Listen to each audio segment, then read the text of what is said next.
There's an early stage trend that we're seeing in our business here at Nomad Capitalist with clients from the European Union. I'm going to tell you what they're concerned about and what you can do about it.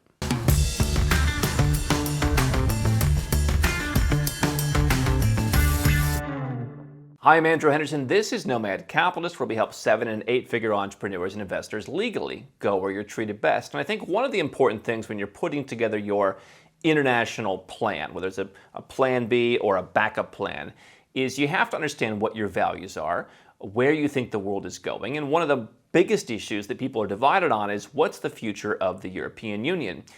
They have some of the best citizenships, some of the best passports to travel on in the world. A citizen of Portugal or Ireland or Italy can go pretty much anywhere they want. If you're a former U.S. citizen, you can potentially go back to the United States. You have the privilege to live in dozens of countries, and you can move around and pick and choose what works for you. There's a lot of opportunity.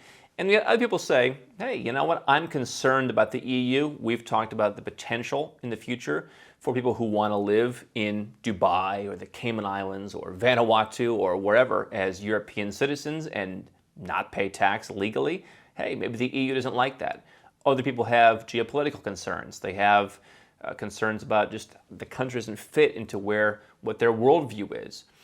And so if you are not a European citizen, you should understand that when you're putting your plan B together, are we involving Europe? Are we staying away from Europe? Are we hedging? We're doing one thing that's not in Europe, one thing that is in Europe. That's for non-Europeans. What we're seeing with Europeans is an increasing interest in renouncing citizenship. Now, this is very early stage, but I never thought several years ago I would hear anyone from Europe say, you know, I would consider giving up my citizenship, or even, I want to do it. Can you help me do that? There's a couple different caveats here. I've seen most of this interest from folks from Germany and from the Netherlands. We work with folks from all over Europe. Obviously, there's more of a language barrier in some cases. Obviously, some countries are bigger than others. You know, people from Poland, people from the Baltics, much less likely to be interested. It seems like people from Portugal and Spain and those areas also less interested. But in kind of Northern Europe, there is some interest. And what they're saying is either I don't want to be a citizen of any European country, or I don't specifically trust my European country. And so there are also separate issues where Germany has historically been somewhat closed to dual citizenship. The Netherlands is still relatively closed basically to dual citizenship. And so the idea was, hey, I would rather, if I had to make a choice, be a citizen somewhere else. Right? If I'm German, I need to get permission to do that. Again, the new government may change that, but I need to get permission. I can't really just go to certain countries and say, hey, here's your money, give me the citizenship. It can work in some cases, but it's not as easy as it would be for an American. And so the idea was, hey, I would rather be dual German and St. Kitts and Nevis citizen, but if I've got to choose, you know what? I'll take St. Kitts and Nevis. And the situation is different for Europeans than it is for Americans because you have so many ways to get back into Europe. One of the things that we've talked to people about is if you're no longer an EU citizen, you could theoretically go through Malta's citizenship program, the MEIN program. You could make a donation and you could get a citizenship that perhaps if you're German or Dutch or whatever else may be less intimidating to you. Because what I'm seeing from folks, particularly again, Germany, the Netherlands, is what if my country imposes a wealth tax? What if they start chasing me for taxes? What if they impose some new regulation? What if they get into some kind of sticky situation where my passport, they don't think their passport's going to be that much less valuable, but there may be some issues, some drama around it. Certainly something like being a citizen of Malta would work, but if you're an EU citizen, you can't simply go to Malta. You can't go to a golden visa program. You're already an EU citizen, and so therefore you can't participate in the EU programs. What you could do is say, hey, I'm going to go get citizenship in the Caribbean in 6 months, and then I'll come back and get my golden visa.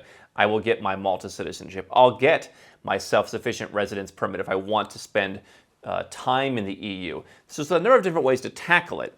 But what I'm hearing from people is I don't trust my government and taxes, and I'm also hearing that freedom is on the decline, and I'm also hearing I don't recognize my country anymore. And so what I think what you're seeing is a shift for people who have those values of keeping more of your money. Obviously, Europe was never really low on tax rates. In fact, you've got, as an EU citizen, plenty of countries in Europe you could move to and take advantage of great tax incentives. But for them, the idea is if I'm going to move, as we say, I'm going to move.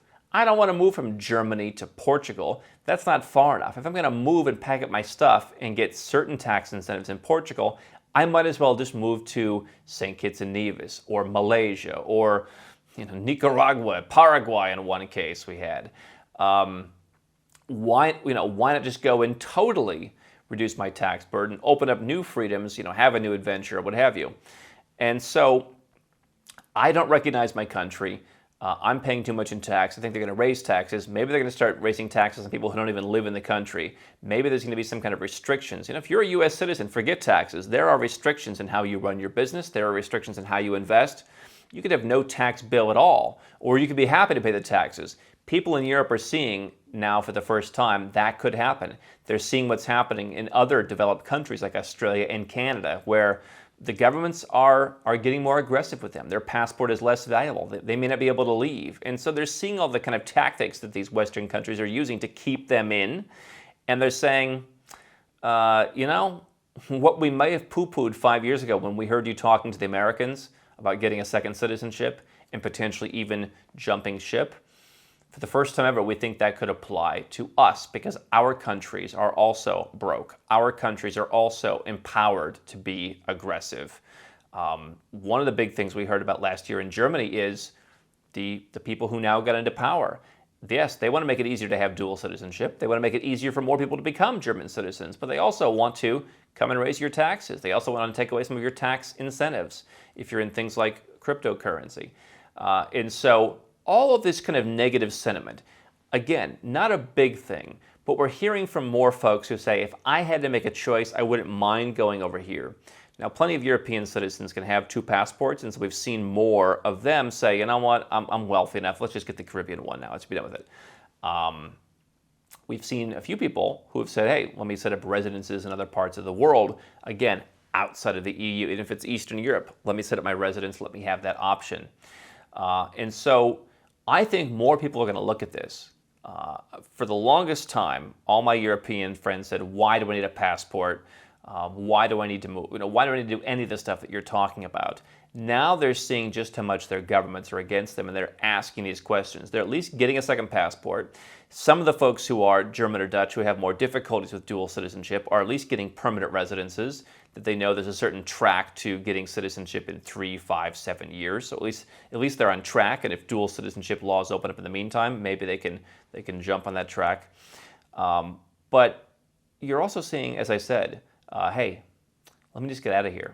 And again, easier to get back into Europe because you have so many different countries that you can do that with. You have so many different visa options. Obviously, there's not a big body of data for what happens when someone who gives up a European citizenship tries to come back. But I think you probably have a substantial advantage over a country where you don't have an entire block behind you, over a country where in the U.S., they certainly don't like it as much. I would certainly think that, in Germany or the Netherlands, Germany is a country where if you break out of prison, hey, that's your right. We're gonna try and find you and put you back. But there's more of an understanding that you have choices in your life, at least on that front. And so I think that you'd be better positioned to do that. Am I saying that Europeans should give up their citizenship? No. I think there's plenty of citizenships from Malta to Ireland, obviously in the EEA, Switzerland, not in the EU, but EEA, that will continue to be strong. But you're going to see more European countries, I believe, push the envelope. And so at least you want to have, if you can have it, a second citizenship. I believe that more than ever. If you can't, have at least a permanent residence. And evaluate the option of what would you do if you had to choose between your non-dual citizenship European country and some other citizenship that you could have that would potentially keep you more free. That's the question a lot of folks in Europe are asking right now. Don't stop now. We've got well over 1,000 more videos here on YouTube for you to watch and learn how to go where you're treated best. And if you want to work with Nomad Capitalist personally, go to nomadcapitalist.com/apply, learn about our unique, tried and true process, garnered over years of experience, and learn how you can become our client.